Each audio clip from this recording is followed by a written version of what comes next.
सांगलीच्या मिरजेत 55 वर्षांपासून स्थायिक असणाऱ्या पंजाबी नागरिकांना मराठी भाषेविषयी असणारं प्रेम व्यक्त केलंय। लक्ष्मी मार्केटमध्ये राहणारे दलजीत सिंग रमगाडिया यांनी मराठीचा अभिमान असून मी पंजाबी असून मराठीतच बोलतो असं सांगितलंय।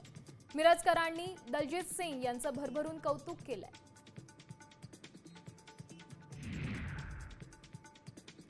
कोल्हापूरच्या इचलकरंजीत सांस्कृतिक आणि सेवाभावी संस्थेच्या नावाखाली जुगार अड्ड्यावर पोलिसांनी कारवाई केली आहे। यावेळी जुगार खेळणाऱ्या 30 जणांना ताब्यात घेण्यात आलंय। कारवाई दरम्यान 1 लाखांहून अधिक मुद्देमाल जप्त करण्यात आलाय।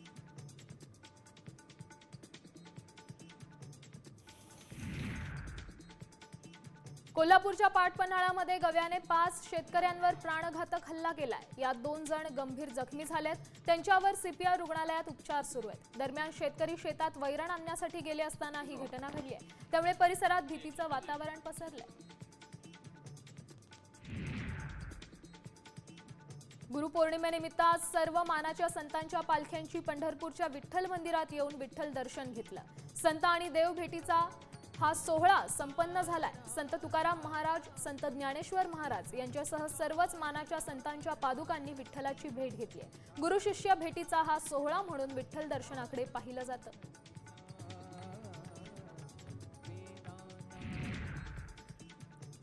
सांगलीच्या मिरजेत कसबे डिग्रजमध्ये बेंदूर सणानिमित्त एका मेलेल्या बैलाच्या सांगाड्याची मिरवणूक सोहळा पार पडला।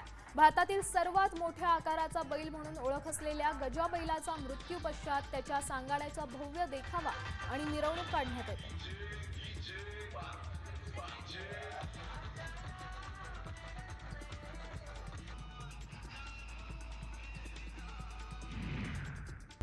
आता isakal.com आहे देशातील नंबर 1 ची मराठी न्यूज वेबसाईट। प्रत्येक अपडेटसाठी isakal.com ला नक्की भेट द्या।